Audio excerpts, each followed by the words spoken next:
तो ये किसानों का हल्ला बोल है जो सड़क पर है। और इस वक्त की जो सबसे बड़ी खबर है वो पहले आपको बता दें, दिल्ली एनसीआर में अगले आदेश तक मेट्रो नहीं चलेगी।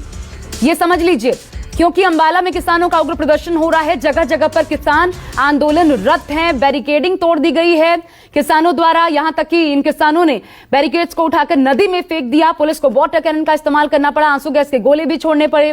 पुल से कैसे ये बैरिकेड्स तोड़कर फेंके गए, देखिए। झड़प हो गई पुलिस से, किसानों का पलटवार देखने को मिला है। तलवार के साथ किसान सड़कों पर हैं इस वक्त, मानने को तैयार नहीं, पैर पीछे खींचने को तैयार नहीं। हालात सही नहीं कहे जा सकते कोरोना काल में। बड़ी बात यह भी है, जितने जगह भी ये प्रदर्शन हो रहे हैं, हर जगह पर कहीं कोई सोशल डिस्टेंसिंग या फिर मास्क नजर नहीं आता। यह अपने आप में बहुत खौफनाक है, क्योंकि तेजी के साथ कोरोना बढ़ता जा रहा है। हर प्रदेश में हाल खराब है। किसान सड़कों पर लगाए गए बैरिकेडिंग को जबरन हटाकर फेंक रहे हैं। दिल्ली की ओर जाने की लगातार किसान कोशिश कर रहे हैं अगले आदेश तक। उधर आपको बता दें, इसका असर सीधा सीधा दिल्ली एनसीआर में हुआ है। मेट्रो सेवा बंद रहेगी अगले आदेश तक। दिल्ली गुरुग्राम बॉर्डर पर किसानों को रोकने के लिए देखिए सुरक्षा के कड़े इंतजाम किए गए थे। हाईवे पर बैरिकेडिंग की गई थी, लेकिन वहां पर किसानों ने बैरिकेडिंग हटाकर आगे बढ़ने की कोशिश की। हम आपको दिखाते हैं मेरे सहयोगी मनीष कुमार की एक खास रिपोर्ट। यार चैनल 2 पे माइक लगा। मैं इस वक्त दिल्ली गुड़गांव हाईवे पे हूँ, जहाँ पे भारी संख्या में पुलिस की तैनाती की गई है। और आप देख सकते हैं कि ये जो पत्थर के जो पहले बैरिकेड जो लगाए गए थे, ये लोहे वाले, उसके जगह पत्थर के ये बैरिकेड लगाए जा रहे हैं। क्योंकि कहीं ना कहीं जहाँ अंबाला के दृश्य हम देख रहे हैं कि पुलिस की बैरिकेड को, स्टील को फेंका जा रहा, लेकिन ये पत्थर के बैरिकेड से जो है ये नेशनल हाईवे एज पे जो है बैरिकेडिंग की जा रही है। क्योंकि इसको किसान हटा नहीं सकते, इसको धक्का नहीं दे सकते, क्योंकि बहुत भारी होता है ये। और क्रेन मंगाकर जो है रोड पे इस पत्थर के बैरिकेड के जरिए बैरिकेडिंग की जा रही है। पुलिस कोई यहाँ पे जोखिम नहीं लेना चाहती। हर हाल में किसानों को जो दिल्ली चलो आंदोलन के तहत जो वो पहुंचना चाह रहे हैं, उनको रोकना चाहती है। तो ये पत्थर के बैरिकेड के जरिए यहाँ पे बैरिकेडिंग की जा रही है। जो स्टील के बैरिकेड लगे हुए थे उसको हटा दिया गया है। आप देख सकते हैं कि ये क्रेन जो है फिलहाल ये जो बैरिकेडिंग की जा रही है, इसके चलते पूरा हाईवे जो है अभी ट्रैफिक रोक दिया गया है। ये आपको बता दें NH8 का हाईवे है, सबसे व्यस्त हाईवे में से एक है ये। लाखों के तादाद में गाड़ियां यहाँ पे ट्रेवल करती हैं और जाहिर तौर पर इसके चलते सुबह से जाम की स्थिति है। लोगों को भारी दिक्कतों का सामना करना पड़ रहा है। और यहाँ पे बैरिकेडिंग जो है की गई है, लगातार यहाँ पे पत्थर के बैरिकेड्स जो है लगा यहाँ पे जो है बैरिकेड की जा रही है। लोगों से बात भी करते हैं, जिस तरीके से यहाँ पे लोग जुटे हुए हैं। सुबह से दिक्कत हो रही है, बहुत जाम लगा हुआ है यहाँ पे, बहुत दिक्कत हो रही है भैया। ये तो 2 दिन का है, आज भी किसान आ रहे हैं, कल भी आने की कोशिश में है। अब क्या कर सकते हैं, रोजाना जो सफर करने वाला आदमी वो तो करेगा ही। ज्यादातर पर रोजाना जो लोग आना चाह रहे हैं, लोगों को दिक्कत हो रही है। सुबह से जाम लगा हुआ है NH8 होना जरूरी भी है, क्योंकि सिक्योरिटी के रिगार्डिंग होना चाहिए ये। लेकिन हाँ, थोड़ी दिक्कत हो रही है। साफ तौर पे आप देख सकते हैं लंबा जाम यहाँ पे लग गया NH8 पे। पुलिस यहाँ पे तैनात है, हर हाल में किसान को रोकना चाहती है दिल्ली में वो ना जुटे। कोरोना का प्रकोप है, दिल्ली कोरोना के मार झेल रही है। और हर हाल में यहाँ पे जो आम लोग हैं जो दिल्ली जाना चाह रहे हैं वो तो परेशान हो रहे हैं, साथ ही साथ जो है किसान जो दिल्ली आना चाहते हैं उनको रोकने के लिए दिल्ली पुलिस इस हरियाणा गुड़गांव बॉर्डर पे जुटी हुई है। कैमरामैन सुनील के साथ मनीष कुमार, न्यूज़ 24, दिल्ली गुड़गांव बॉर्डर। तो किसानों को हर जगह बॉर्डर पर रोके जाने की तैयारी है। इस बीच आपको ये भी बता दें कि जो पंजाब हरियाणा को जोड़ने वाले सभी 8 रास्ते हैं वो भी पूरी तरह से सील हैं। इसके बावजूद हरियाणा में दाखिल हो चुके हैं किसान। मेरे सहयोगी पवन मिश्रा की एक रिपोर्ट आपको दिखाते हैं करनाल से। बैरिकेड की जगह ये भारी पत्थर यहाँ पर पुलिस की तरफ से लगाया गया था। अब देखिए कि तमाम किसान जो है इन पत्थरों को सड़कों पर से हटा रहे हैं और इनका बस यही है कि किसी तरह वो दिल्ली कुछ करना चाहते हैं। लेकिन अब ये हालात यहाँ के इस तरह के बने हुए हैं कि किसान हजारों की तादाद में यहाँ पर किसान मौके पर मौजूद हैं। और पुलिस यहाँ जो है देखिए लाख समझाने की भी कोशिश पुलिस की तरफ से किया जा रहा है, लेकिन ये किसान मानने को तैयार नहीं है और सीधा दिल्ली रुख करना चाहते हैं। ये तस्वीर नज़ारा आपको हम दिखा रहे हैं, करनाल का ये नज़ारा है। और आपको हम बता दें कि पिछले कई महीनों से सरकार के खिलाफ किसानों ने हल्ला बोला है और किसानों का यही कहना है कि जब तक इस बिल को वापस नहीं लिया जाएगा तब तक उनका ये आंदोलन लगातार जारी रहेगा। और आप देखिए पत्थर हटाते हुए, तमाम बैरिकेड को तोड़ते हुए किसान दिल्ली की तरफ कूच कर रहे हैं। करनाल से कैमरा पर्सन नितिन के साथ पवन मिश्रा, न्यूज़ 24। और मेरे साथ मेरे तीनों सहयोगी लगातार बने हुए हैं। विनय सिंह राजीव चौक से, मनीष गुरुग्राम दिल्ली बॉर्डर से और उसके अलावा पवन करनाल से हमारे साथ, जिनकी रिपोर्ट अभी आपने देखी। पहले मैं विनय सिंह का रुख करना चाहूंगी। विनय, मेट्रोस को लेकर के कुछ जानकारियां सामने आई हैं। ये बताइए, दिल्ली एनसीआर में क्या अगले आदेश तक मेट्रो सेवा को रोक दिया गया है? कहां से कहां तक चलेगी? कहां पर यह सेवा अगले आदेश तक नहीं मिलेगी?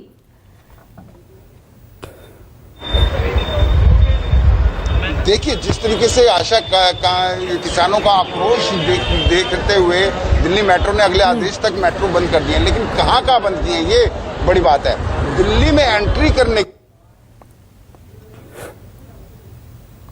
फिर हमारा संपर्क विनय से टूट गया, लेकिन अभी जो जानकारी आ रही है वो मैं अपने दर्शकों को जरूर बताना चाहूंगी। अगर मेट्रो से सफर करते हैं तो समझ जाइए, डीएमआरसी ने जो जानकारी दी है उसके मुताबिक दिल्ली से एनसीआर के लिए सेवाएं तो जारी हैं, लेकिन एनसीआर से दिल्ली आने वाली मेट्रो सेवा स्थगित है।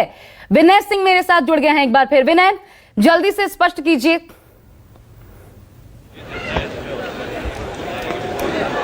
बिल्कुल आशा, जो मैं आपको बता रहा हूं कि दिल्ली से, आपने सही कहा कि दिल्ली के अंदर आप मेट्रो में सफर कर सकते हैं, लेकिन दिल्ली के बाहर आने जाने की दोनों तरफ से, बाहर से अगर दिल्ली में आना चाहे मेट्रो में बैठ के किसान, तो वो नहीं आ सकते हैं। उनको बिल्कुल वहां पर रोक दिया गया है। वो ट्रेनें वहीं से वाले है। अगर राजीव चौक से मुझे गुड़गांव जाना है तो मेरे को सुल्तानपुर काट दिया जाएगा, तो वहां से दूसरे किसी अपनी सवारी का लेकर के जाया जाएगा। गुड़गांव से गुड़गांव की फरीदाबाद आ रही है तो वो बदरपुर बॉर्डर पर काट दिया जाएगा। इसी तरीके से नोएडा है, गाजियाबाद है, तो शाद गार्डन काट दिया जाएगा। गाजियाबाद के लिए आपको कितना कुछ सवारी का इंतजाम करना पड़ेगा। यानी दिल्ली के अंदर प्रदेश के कोई भी राज्य किसानों के लिए बिल्कुल बंद कर दी गई है। बॉर्डरों पे भारी सिग्नल तैनात है या ये सब तैनात है। फिर भी जो मेट्रो स्टेशन है अंदर के बिल्कुल जो उसके आसपास 12 स्टेशन को पहले बंद करने की बात। ठीक है विनय, एक बात तो समझ आ रही है कि जो भी लोग मेट्रो से सफर करते हैं, अगर दिल्ली से एनसीआर यानी कि बाहर किसी इलाके में प्रवेश करना चाहते हैं मेट्रो के जरिए, या फिर बाहर से अंदर आना चाहते हैं दिल्ली के, तो आपके लिए मुश्किल हो सकती है। लेकिन देखिए, ये तमाम फैसले जो हैं, मनीष मेरे साथ बने हुए हैं गुरुग्राम दिल्ली बॉर्डर से। मनीष, तमाम फैसले आप अचानक लेते हैं। आपको पता है कि 26 से लेकर के 28 तक ये प्रदर्शन होने वाला है किसानों का। 1 लाख की तादाद पहले ही ये लगभग तय था। अब यानी कि आपने आम जनता को अपने हाल पर छोड़ दिया, कोई तैयारी नहीं की इसको लेकर के, कोई पहले फैसला नहीं लिया, अचानक। अब वो जब सब कुछ सामने है तब आप अचानक फैसले ले रहे हैं। ये आम जनता जो भुगतेगी, इसका जिम्मेदार कौन होगा?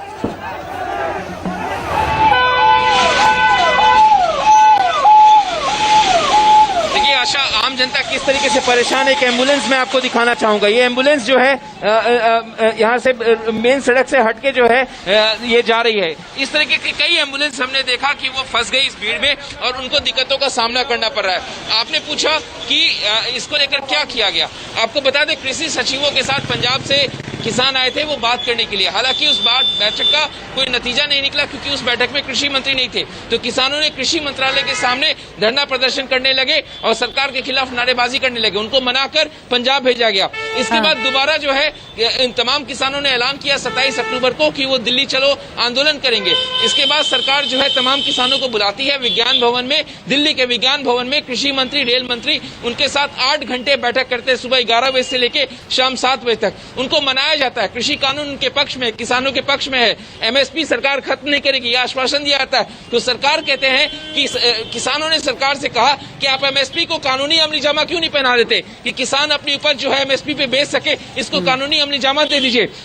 लेकिन सरकार इसको मानने को तैयार नहीं है। किसानों का तर्क है कि निजी जो घराने हैं, उद्योग घराने हैं, उनको बढ़ावा दे रही है। निजीकरण जो है एग्रीकल्चर का किया जा रहा है, कॉन्ट्रैक्ट फार्मिंग को बढ़ावा दिया जा रहा, तो जो निजी कंपनियां हैं वो सरकार किसानों की जमीन ले लेंगी। ये तमाम भय जो है किसानों के मन में है, लेकिन इस भय का निराकरण नहीं हो रहा। तमाम बैठकें हो रही है लेकिन इसका निराकरण नहीं हो रहा और उसका नतीजा है कि दिल्ली के एनसीआर के तमाम जो पब्लिक है उसको इसका खामियाजा भुगतना पड़ रहा। आज 26 तारीख है, पहला दिन है दिल्ली चलो अभियान का। कल भी ये आंदोलन, कल भी वो लोग कोशिश करेंगे दिल्ली में दाखिल होने की और यही कमोबेश स्थिति आशा कल भी बनी रहेगी। तो दिल्ली पुलिस जूझ रही है, लेकिन राजनीतिक स्तर पे सरकार जब किसानों से बात कर रही है तो लेकिन उसके पहले संसद में बिल पास हो जाता है। तो ये तमाम चीजें हैं जिसको लेकर किसानों से बात नहीं किया गया कि सरकार तो ये कह रही है कि ये बिचौलिए जो है वो प्रदर्शन कर रहे हैं। बीजेपी अध्यक्ष की बात करें, प्रधानमंत्री की बात करें, उन्होंने कहा कि बिचौलियों का ये आंदोलन है, लेकिन किसान इससे और ज्यादा आक्रोशित है कि उनको बिचौलियों की संज्ञा दी जा रही है। यही बात तमाम बातें हैं मनी टेबल पे बैठ के बातचीत आप बात कर रहे हैं, टेबल पे बैठ के करिए, कहीं भी बात करिए। जब कोई निदान नहीं निकल रहा तो फिर आप ऐसे प्रदर्शनों को यूं ही कैसे छोड़ सकते हैं? कैसे आम जनता को अपने हाल पर छोड़ सकते हैं? अगर ये किसान आज आंदोलनरत, आप 8 घंटे 10 घंटे बैठक करिए, बेनतीजा है, तो फिर ऐसे बैठकों का मतलब क्या? और अगर ये ऐसे प्रदर्शन होने जा रहे हैं तो आप पहले से तैयारी कीजिए। वो क्यों नहीं है? बड़ी बात यही है, और यही कारण है कि देखिए ये पंजाब और हरियाणा के जो 8 सीमाएं हैं जिनको कि सील कर दिया गया है। करनाल से मेरे साथ पवन मिश्रा है इस वक्त। पवन, लोगों को ये इंफॉर्मेशन थी क्या पहले से, या वहां भी आम लोग परेशान होते नजर आए? 8 की 8 सीमाएं सील आप अचानक कर देते हैं, लोगों की परेशानी वहां पर भी क्या इसी तरह से देखने को मिली? बिल्कुल आशा, सीमाएं सील तो दूसरी बात है, लेकिन पहले आपको हम बता दें कि जो करनाल का सदर अस्पताल है, लोगों को वहां पैदल जाना पड़ा। कई ऐसे बुजुर्ग हमें दिखे जो पैदल जा रहे हैं, खासे बीमार हैं, कोरोना काल यहाँ पर चल रहा है, और सड़कों पर लोग, अगर सोचिए बीमार जो व्यक्ति है जो सड़कों पे पैदल चल के जा रहा है तो क्या हालात है और किस तरह से बीमारी फैल सकता है। कई ऐसे महिलाएं हमें देखी जो छोटे बच्चों को गोद में रखी हैं, बैग रखी हैं और पैदल ही अपने घर को जा रही, क्योंकि सारी गाड़ियां, सारी सवारियां, ऑटो हो चाहे बस हो, रोडवेज बसेस हो, सारा कुछ यहाँ पर बंद है। तो संविधान दिवस को चुना गया था किसान का, इस बात का भी गुस्सा प्रधानमंत्री को लेकर के है कि आम जनता के बीच वो संबोधन करने तो आते हैं संविधान दिवस को लेकर के, लेकिन किसानों के हित के लिए कोई बात नहीं कही जाती है। और जब किसान अपने हित के लिए सड़कों पर उतरते हैं तो ये कहा जाता है कि बिचौलिए हैं, किसान नहीं है। कुछ किसानों ने अपना प्रमाण पत्र भी दिखाया कि सच में वो किसान हैं, सालों से वो खेती बाड़ी करते चले आ रहे हैं। जब उनकी जमीन है तो सरकार कैसे उनके लिए रास्ता निकालती है, कैसे ये तुगलकी फरमान यहाँ पर दे सकती है? क्यों नहीं किसानों के साथ बैठ करके बातचीत किया गया? वो इस तरह का कानून लाना चाहते हैं, इस तरह का नियम लेना चाहते हैं, इस तरह का निजीकरण करना चाहते हैं। तो जो सरकार जो बात कह रही है वो अपनी बात है, लेकिन किसान का यही कहना है कि कोई प्रतिनिधि आकर के हमसे बात करे, लेकिन बात करने को कोई तैयार नहीं है। और लगातार किसान की जो है संख्या जो है बढ़ते जा रही है। आपको बताया कि कुछ देर पहले कुछ किसानों को जो है पुलिस ने पकड़ा था, ट्रैप किया था, क्योंकि सरकारी संपत्ति को नुकसान पहुंचा रहे थे। लेकिन अभी आंदोलन जब उग्र हुआ उन किसानों को छोड़ा गया है, और यही बार बार हिदायत दिया जा रहा है कि आप कानून को अपने हाथों में ना लें, लेकिन किसान लगातार, लेकिन इस हिदायत से बात बनने नहीं वाली है, यही बात है पवन। हिदायत आप देते रहिए, लेकिन किसान सड़कों पर है। 26 से 28 तक का डिक्लेयर कर चुके हैं। उनका रुख क्या रहने वाला है? कुरुक्षेत्र में भी किसानों का प्रदर्शन देखने को मिला है जबरदस्त रूप से। विशाल इंग्रीश हमारे सहयोगी, उनकी एक रिपोर्ट हम आपको दिखाते हैं कुरुक्षेत्र से। हरियाणा सरकार किसानों को रोकने के लिए हर हीला बरत रही है, और यही कारण है कि अभी तक 3 जो अलग अलग हरियाणा पुलिस ने नाके लगाए गए थे वो पूरी तरह तोड़ दिए हैं। ये बताइए कि आपने 3 नाके तोड़ दिए हैं आज। दिल्ली तक जितने भी नाके होंगे सारी नाके तोड़ दिए, दिल्ली फतेह करके आवांगे सर। तो जिस तरह से यहाँ पे लगाया गया, अम्बाला में लगाया गया, फिर शंभू में लगाया गया, सभी तोड़ते आ रहे हैं, आगे भी तोड़ते जाएंगे। तो दिल्ली पूरा पहुँचोगे? दिल्ली पहुँचेंगे और दिल्ली फतेह करके आएंगे।